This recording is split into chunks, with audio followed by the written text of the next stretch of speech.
भावना JC झांकी रही भावना JC प्रभु मूरत दे की तीन तैसी प्रभु मूरत दे की तीन तैसी।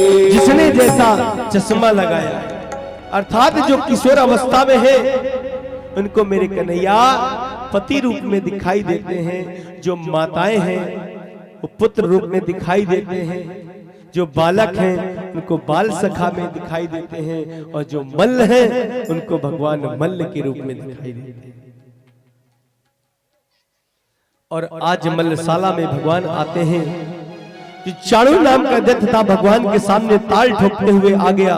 ए नंद के छोरा, बहुत नाम तेरा सुना है, चल आज हमारे दो दो हाथ हो जाए। भगवान कहने लगे बालाव्यम तुल्य बला कीड़े श्यामो यथोचितम। भाई लड़ाई तो बराबरी की होती है और तुम कहा पहाड़ जैसे नन्हे से बालक। तो पहलवान कहने लगा न बालो न किशोरस्तुम बलश्चा बलिना बरहा लीलयो मोहतो जेना सहस्रम दिवसत्वभूत। चाणूर मुष्टिक आदि पहलवान आते हैं।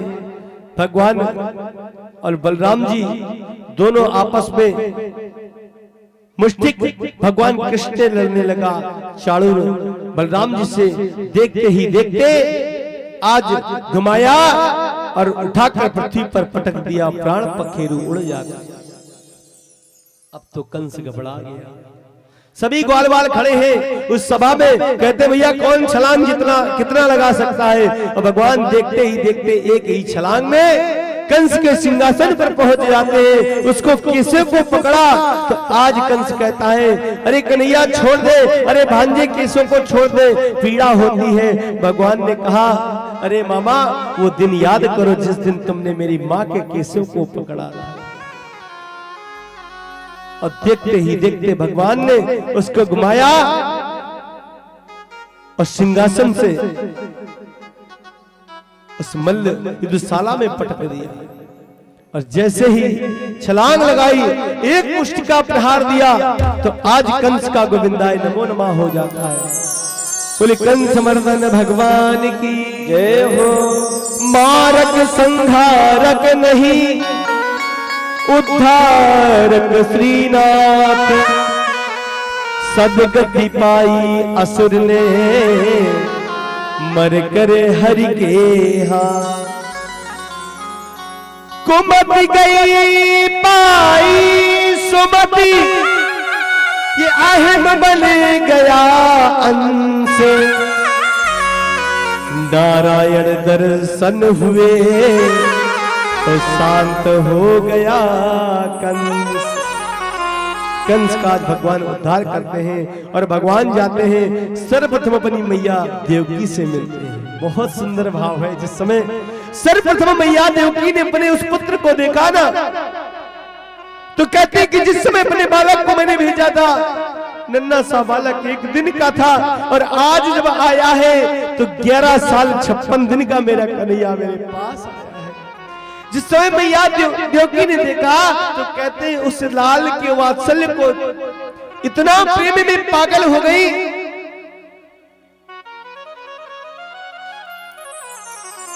कि कहते हैं कि मैया के स्तनों से झरझर के दूध बहने लगा। मैया देवकी ने अपने लाल को अंग से भर लिया। अरे लाला मेरी सुध भी आई तो इतने दिन में आई। मैया कहती तुझे यशोदा ने कहीं डांट तो नहीं लगाई ना मैया, बहुत प्रेम कियो। और कन्हैया जाकर बसदेव के चरणों में प्रणाम करते हैं। और भगवान जब माता पिता मिले तो आज उनको सांदीपनी गुरु के यहाँ भेजा गया, यज्ञोपवीत संस्कार हुआ। यज्ञोपवीत संस्कार होकर के भगवान पुनः मथुरा में आते हैं। और मथुरा में जब भगवान आए तो सर्वप्रथम देवकी मैया आज कन्हैया के ताई 56 भोग को प्रसाद बनायो। अब जरा विचार करो कि जिस समय मैया ने अपने बालक को भेजा वो एक दिन का था, और जब आज पढ़ करके भी आए ना, कितना समय व्यतीत हो गया। विद्या अध्ययन करने गए और अल्प काल में जब विद्या सीख करके आते हैं, मैया ने आज भोजन परोसो और जैसे कन्हैया के कक्ष में लेकर के जाती हैं तो कन्हैया को अपनी मैया यशोदा की याद आ जाती है। जैसे मैया यशोदा की याद आई तो आज कन्हैया हिचकियां भर के रोने लगते हैं। आज देवकी मैया सोचने लगी क्या हो गया मेरे लाला को। दौड़ते दौड़ते वसुदेव के पास आती है, कहती है स्वामी आज ना जाने क्या मैं पहली बार कन्हैया के कक्ष में गई, कन्हैया ने जिससे मुझे देखो ना तो कन्हैया हिचकियां भर के रोना प्रारंभ करते हैं। वसुदेव जी कहने लगे देवी चिंता मत करो। इधर उद्धव जी महाराज का आगमन हो जाता है। उद्धव जी महाराज आए, बोले चिंता मत करो मैं समझाता हूँ। कन्हैया के पास आ गए, कन्हैया से कहने लगे तू तो त्रिलोकीनाथ है, तू ही तो अविनाशी है, और आज तू रोता है। तो आज उद्धव से भगवान कहते हैं उद्धव मोहे